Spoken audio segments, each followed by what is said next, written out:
Biasa kalau di internet banyak yang tahu ya, mungkin Sinlayer. Sekarang saya kerja di Ticker Studio sebagai lead artist dan juga sebagai freelance juga, dan sekarang lagi ngelola webcomic juga judul Only Human. Sekarang ya lagi banyak ngembangin ya, saya lagi coba untuk kembali ke komik lagi juga sambil tetap kerja di studio game sebagai kerjaan utamanya. Hari ini saya ngebawain materi soal background, cuma mungkin untuk kali ini mungkin kita nggak terlalu banyak untuk di teknik painting atau segala macamnya. Saya ngejelasin soal model-model perspektif yang pasti untuk sebagai dasarnya, tapi titik berat saya bukan di situ.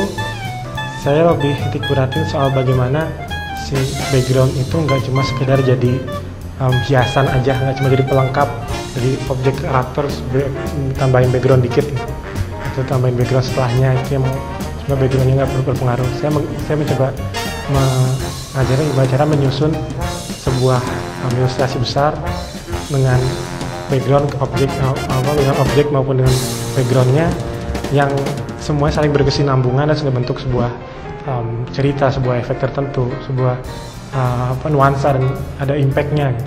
Jadi bukan cuma sekedar gambar landscape yang sudah landscape saja, tapi ada sesuatu yang bisa dibaca di ilustrasi itu sendiri. Menariknya sih karena saya ngerasa kalau gambar realis sebenarnya menggambar ulang benda yang sudah ada. Jadi saya lebih tertarik untuk membuat sesuatu yang mungkin nggak ada di alam, walaupun bentuknya mungkin sama-sama manusia, tapi kalau gambar ulang lagi yang dari realis lagi, saya ngerasa itu agak redundan. Jadi saya mencoba cari yang mungkin distortif dan yang masih banyak bisa dikreasikan dari bentuk, dan ini mesti lebih banyak distorsi lagi. Dan memang waktu itu dari kecil kan memang ketemunya sama komik-komik Jepang ya, karena dari saya lahiran tahun 90, begitu nongol mungkin sudah temenannya ya Dragon Ball, Shinmi, Doraemon. Jadi kita yang saya tahu, visual yang saya tahu kita adalah itu yang berkembang ya, akhirnya tetap itu kesana gitu. Sebenarnya enggak juga sih kalau sekarang ini ya, karena sekarang ini mulai banyak studio-studio dari Jepang, dari Korea, dari Cina juga yang bikin cabang di sini. Dan sebenarnya kalau mas kita soal pekerjaan ya, banyak yang mungkin nyari asal kita bisa cukup expert lah di gaya itu gitu. Jadi nggak cuma sekedar manga, tapi memang kita mendalami dan tekniknya pun dinaikkan terus, dalami terus. Sebenarnya kerjaan sih banyak, bahkan kayak studio pas saya kerja juga, dia utamanya adalah gayanya mungkin lebih pengaruh ke manga gitu. Itu kan bentuknya emang ada untuk yang seperti itu, cuma yang tadi itu ya kita harus ngembangin sendiri. Jadi manga nggak cuma sekedar meniru aja, kita harus punya mungkin ciri khas sendiri yang mungkin nggak harus benar-benar Indonesia, tapi memang manga yang gaya-gayanya kita ya. Kalau udah beda gitu banyak yang nyari, itu yang nggak juga. Tapi untuk industri komik di Jepang ini memang agak sedikit mereka sedikit menjaga supaya nggak terlalu banyak sebenarnya yang dari pengaruh dari luar, komikus dari luar Jepang. Jadi untuk publish ke Jepang mungkin agak susah, dan mungkin kalaupun kita kerja di studio yang Jepang, mungkin paling banter itu jadi ilustratornya aja, itu mungkin nggak bisa langsung jadi lead artisnya. Tapi sekarang juga banyak studio-studio Indonesia yang gayanya tetap manga gitu. Jadi ya lapangan pekerjaan makin luas gitu untuk yang artis manga. Terakhir paling menarik yang sudah selesai itu dua sih, satu Inheritage, satu lagi Only Human yang sekarang masih lanjut. Kalau Inheritage itu saya suka karena walaupun saya sendiri gayanya itu manga, tapi si Inheritage sendiri tema visual utamanya itu budaya Indonesia. Jadi saya punya kesempatan di situ buat mixing ornamen Indonesia, budaya Indonesia, visual Indonesia dalam gaya manga yang mungkin kalau sekarang terkenal gaya-gaya shonen action. Yang gimana caranya buat yang tradisional itu diadaptasiin ke modern action yang menurut remaja keren gitu, model-model yang biasa mereka lihat di komik-komik. Itu salah satu yang menarik. Yang kedua paling si Only Human ini yang sekarang memang project benar-benar just for fun banget, kayak akhirnya tetap jalan sampai sekarang. Kalau dibilang saingannya banyak, sebenarnya dari beberapa tahun-tahun ini sebenarnya nggak juga. Jadi sebenarnya kita sendiri di studio agak kesulitan nyari artis baru sebenarnya. Hire artis baru agak susah. Kendalanya itu bukan karena artisnya yang nggak ada, artisnya ada, tapi rata-rata mereka nggak nyampe ke masa dimana mereka bisa masuk industri. Jadi banyak yang masih kuliah atau mungkin masih SMA, dan walaupun mereka terus belajar, pada akhirnya mereka kerja di bidang lain. Akhirnya si skill yang tadi dipelajarin dari dipakai, mereka kuliah di misalnya di bank atau di segala macamnya gitu.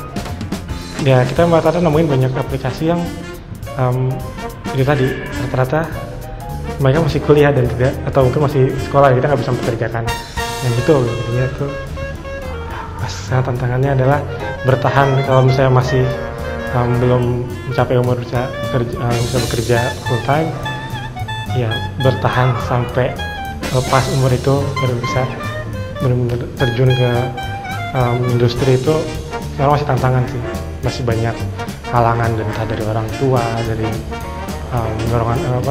dorongan dari lain-lainnya gitu. Cuma kalau persaingan ya sekarang masih berkembang sih. Asal belajar terus dari sekarang mah pasti bisa dapat. Cuma untuk ya tadi bertahannya itu yang susah. Pasti sih jangan pernah berhenti belajar pasti. Terus jangan pernah terpaku sama satu gaya atau satu gaya visual tanpa alasan yang jelas.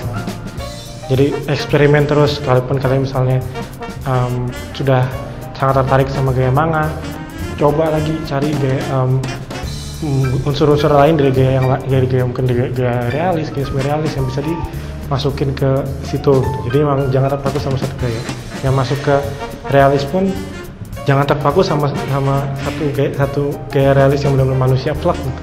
Coba dicari entah kalorinya, entah proporsinya, terus belajar, terus nyari referensi, dan tadi itu jangan menyerah sampai kamu beneran ngerasain rasanya jadi ilustrator beneran. Ya itu sebenarnya pertanyaannya berapa jam kita nggak gambar gitu. Jadi emang saya hampir 20 jam or less, dari bangun sampai tidur lagi, kegiatannya gak jauh-jauh dari situ. Walaupun kadang suka jalan kemana, untuk tetap aja jalan kemana, sketching lagi, jalan kesini sketching lagi, mau bengong nggak ada kerjaan akhirnya sketching lagi gitu. Jadi dan saya emang mampetin jadwal, pokoknya habis pagi kerja di studio gambar, begitu pulang saya nerusin kok jadi komikus, gambar lagi.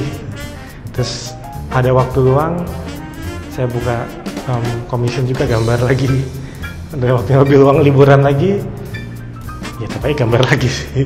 Liburannya mau cuma itu bawa orangnya ya sampai ya banyak lah, tumpukan satu kardus isinya sketchbook, entah isinya ada yang benar-benar artwork jadikah atau memang cuma sketching. Tiba-tiba ada ide mau bikin karakter kayak gini, bikin dulu, atau bisa dipakai lain kali.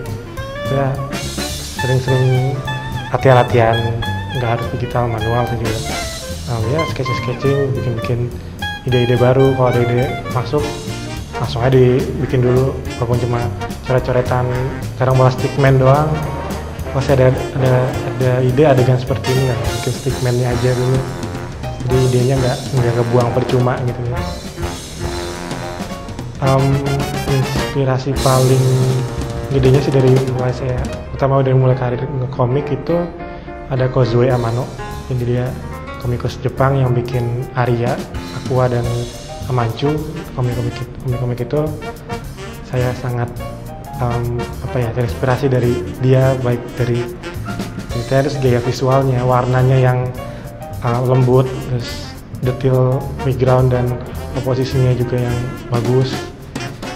Kalau dari luar sih Kozo Yamano sama Miwashiro, katanya dari Jepang sih. Dan kalau dari dalam, saya dari zaman kuliah pertama kali ketemu itu sama Kak Aziza Nur.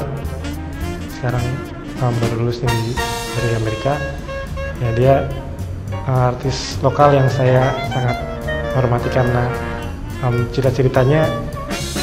cerita-cerita yang cuma dia doang yang bisa bikin.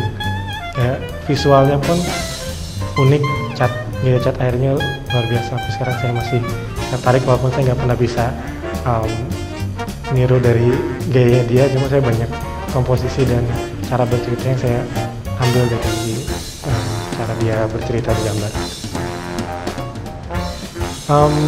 Komik sih pasti sampai sekarang komik itu, dan basically saya nyoba banyak bidang. Saya pernah nyoba animasi juga, pernah nyoba komik, sampai sekarang masih nyoba komik. Sekarang lagi nyemplung di game juga, tapi sampai sekarang saya masih sangat tertarik justru di komik. Nah, obsesi saya to tell a story. Jadi komik salah satu media yang paling anggaplah istilahnya bukan paling gampang sih, yang paling gampang lah untuk kita akses. Jadi kalau animasi kita butuh satu studio untuk mewujudin satu cerita gitu. Itu butuh waktu lama dan segala macamnya. Kalau komik lebih personal, lebih pribadi, saya bisa ekspresiin apa yang mau saya kasih, mau saya ceritakan ke orang, cukup saya sendiri gitu ya. Cukup dengan saya sendiri, dengan satu orang aja udah bisa. Terus sekarang saya masih memperdalam komik. Aktivitas kalau lagi bosan ilustrasi, ya normal sih main game satu pasti. Satu lagi saya suka jalan-jalan, bukan jalan-jalan, ya anggaplah keliling-keliling naik motor lah. Jadi ya lagi bosan terus jam berapapun keluar naik motor, udah keliling-keliling aja nyari, ya istilahnya nyari angin, beneran nyari angin sih. Biker dong. Ya biker-bikeran lah. Sebenarnya udah sangat kebutuhan saya.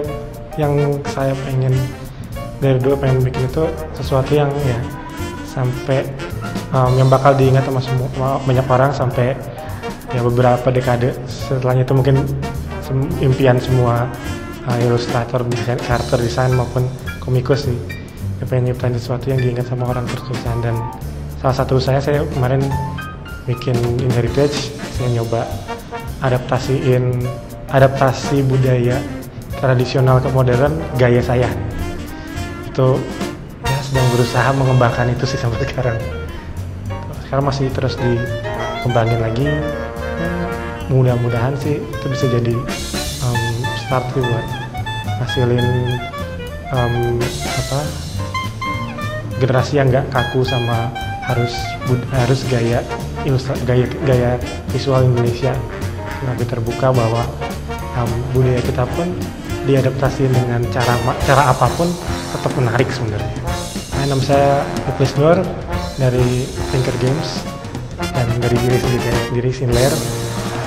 Untuk Carrot Academy, saya pribadi berharap mudah-mudahan dari akademi ini bisa menumbuhkan banyak insan-insan generasi baru, regenerasi terus, baik ilustrasi maupun komik, dunia kreatif, visual kreatif, udah bisa terus dikembangkan terus, banyak tetap ada penerusnya lagi, dan bisa jadi ajang awal dan tempat lahirnya ilustrator dan insan kreatif yang mumpuni. Oke, terima kasih.